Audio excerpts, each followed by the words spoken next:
পাশাপাশি আরো 3 জনকে গ্রেফতার করা হয়েছে। সম্মানীয় দর্শক, সকালের গুরুত্বপূর্ণ খবর নিয়ে আমি আপনাদের সঙ্গে কিছুক্ষণ। তো আরজিকর কাণ্ডের নয়া মোড়, গ্রেপ্তার হলো সন্দীপ ঘোষ সহ আরও 3 জন।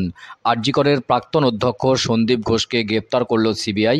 প্রচুর পরিমাণে অর্থনৈতিক দুর্নীতির অভিযোগ, গ্রেপ্তার সন্দীপ ঘোষ। এছাড়াও গ্রেপ্তার সুমন হাজরা, বিপ্লব সিং। এছাড়াও এই মুহূর্তের যেটা বিগ ব্রেকিং নিউজ, তা রিপাবলিক বাংলার পর্দায় ধরা পড়েছে। তা হলো গ্রেপ্তার আফছার আলী খান। এই আফছার আলী খান অতিরিক্ত সুরক্ষা কর্মী ছিলেন আরজিকর হাসপাতালের। তো 18 দিন জিজ্ঞাসাবাদের পরে সন্দীপ ঘোষ এখন সিবিআইয়ের জালে।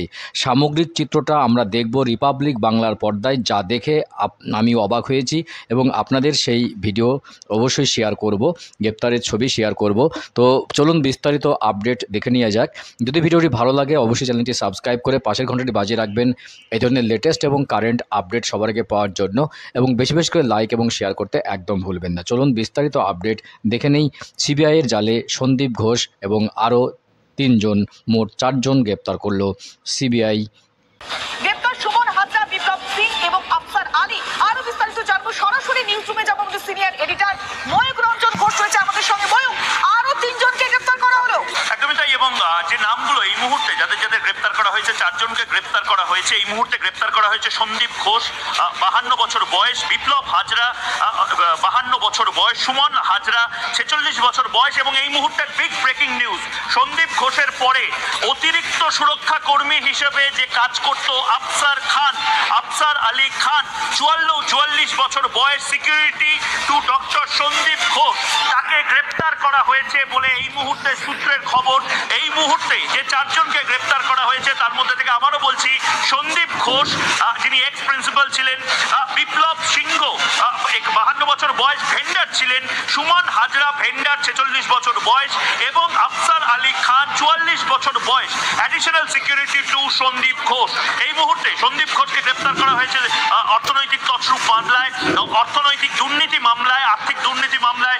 সন্দীপ ঘোষকে, প্রিন্সিপালকে যেরকমভাবে গ্রেপ্তার করা হয়েছে ঠিক সেভাবেই আফছার খানকেও গ্রেপ্তার করা হয়েছে। আফছার খান একটি ক্যাফে চালাতো এবং বিভিন্নভাবে যে ইমার্জেন্সির সামনে, গাইনিকোলজি ওয়ার্ডের সামনে, অ্যানাটমি ওয়ার্ডের সামনে বিভিন্নভাবে যেভাবে ক্যাফে পাইয়ে দেওয়া হয়েছে, অনৈতিকভাবে, অবৈধভাবে যেভাবে আরজিকরের সরকারি জমি নিয়ে বেসরকারি সংস্থাকে দেওয়া হয়েছে, তার থেকে কোটি কোটি টাকার লাভ করা হয়েছে বলে জানা যাচ্ছে।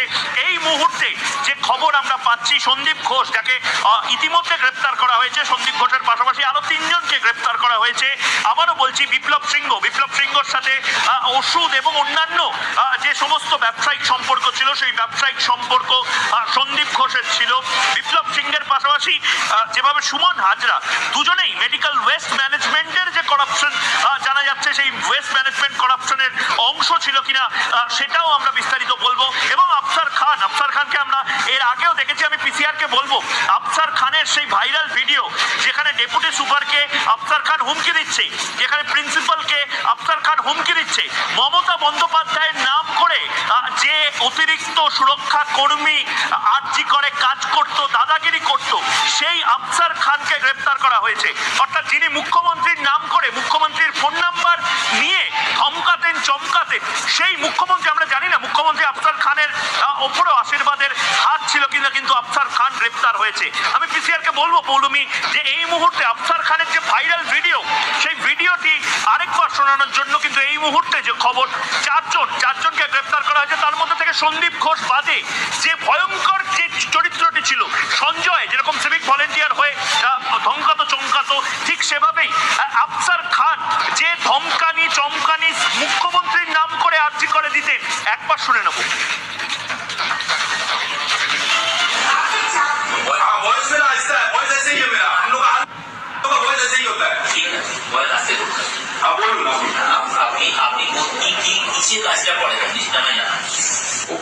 স্টুডেন্ট একটা ছিল না,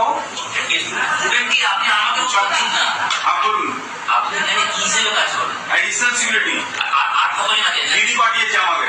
আপনি দিদির সঙ্গে কথা করুন, কি আছে বলুন আগে। দিদির সঙ্গে কথা করতে কে পাঠিয়েছিল আমাকে, এখানে কে পাঠিয়েছিল, কিসের জন্য আমি জানি না। আমি ওই সব দেখতে যাই না, কি কতজন আছে, কি করতে এসছে, আমাকে ওইসব দরকার নেই। আমাকে যে এরকম ওপেন করে গেছে, আমি এরকম আছি। দিদিকে আপনি ফোন করুন, দিদির কাছে কারো নম্বর আছে বলুন, দিদি নেই, ফোন করতে বলুন। सीएम दीदी क्या बोलूं फोन करो। हाँ वॉइस मेरा ऐसा है, वॉइस ऐसे ही है मेरा, हम लोग का वॉइस ऐसे ही होता है। हाँ बोलूं ना ও কোথা গেল স্টুডেন্ট একটা ছিল না ও हाँ बोलूন এডিশনাল সিকিউরিটি দিদি পাঠিয়েছে আমাকে আপনি দিদির সঙ্গে কথা করুন কি আছে বলুন আগে দিদির সঙ্গে কথা করতে কে পাঠিয়েছিল আমাকে এখানে কে পাঠিয়েছিল কিসের জন্য অর্থাৎ এই মুহূর্তে আফসার আলী খান যার নাম অতিরিক্ত সুরক্ষা কর্মী হিসেবে কাজ করত, তাকে প্রশ্ন করেছিল তৎকালীন যে প্রিন্সিপাল এবং ডেপুটি সুপার। ঔদ্ধত্যটা ভাবুন, মমতা বন্দ্যোপাধ্যায়ের রাজত্বে, মমতা বন্দ্যোপাধ্যায়ের এই মুহূর্তের যে আমল, সেই আমলে একজন অতিরিক্ত নিরাপত্তা কর্মীও যে ভাষায় হুমকি দিতে পারতো এবং ডেপুটি সুপার এবং প্রিন্সিপালকে প্রশ্ন করছে আপনাদের কাছে দিদির নাম্বার নেই, ডেপুটি সুপার আবার জিজ্ঞেস করছে পাল্টা যে কোন দিদি, বলছে সিএম চিফ মিনিস্টার। অর্থাৎ একজন অতিরিক্ত সুরক্ষা কর্মীও চিফ মিনিস্টারের নাম্বার এই রাজ্যে রাখে, একজন সিভিক ভলেন্টিয়ারও পুলিশ কমিশনারের বাইক করে ঘুরতে পারে, ধর্ষণ করতে পারে। এই হচ্ছে অবস্থা এবং এই অবস্থা এটা অত্যন্ত লজ্জাজনক। বিনীত গোয়েল এখনো পদত্যাগ করেননি। বিনীত গোয়েল আমি জানি না আজ রাতে করবেন কিনা, 11:15 প্রায় বাজে, 10:48 বাজে। বিনীত গোয়েল এদেরকে গ্রেপ্তার করতে পারেনি, সিবিআই এদেরকে আর্থিক তছরূপ মামলায় গ্রেপ্তার করেছে। আমরা যে খবর পাচ্ছি ঠিক সেভাবেই আমরা আরেকবার জানিয়ে দিতে চাই, সন্দীপ ঘোষ এক্স প্রিন্সিপালের পাশাপাশি বিপ্লব সিংহ যে ভেন্ডার ছিল, সুমন হাজরা ভেন্ডার ছিল, বয়স 46 বছর বয়স, এবং আফসার আলী খান 44 বছর বয়স, অ্যাডিশনাল সিকিউরিটি আরজিকর মেডিকেল কলেজের। আফসার আলী আবার বাউন্সার হিসেবে কাজ করত সন্দীপ ঘোষের। এই হচ্ছে অবস্থা।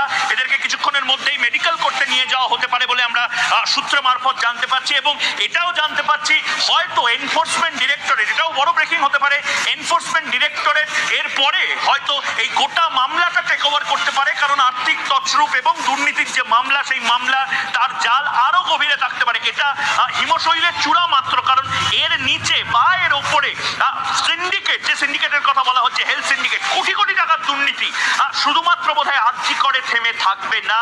এসএসকেএম হয়ে গোটা ভারতবর্ষের বিভিন্ন হাসপাতালের থেকে পশ্চিমবঙ্গ যে একেবারেই আলাদা অবস্থা এই মুহূর্তে, একেবারে দুর্নীতিতে গলা অবধি ডুবে আছে স্বাস্থ্য দপ্তর, সেটা বোধহয় এবার প্রকাশ পাবে।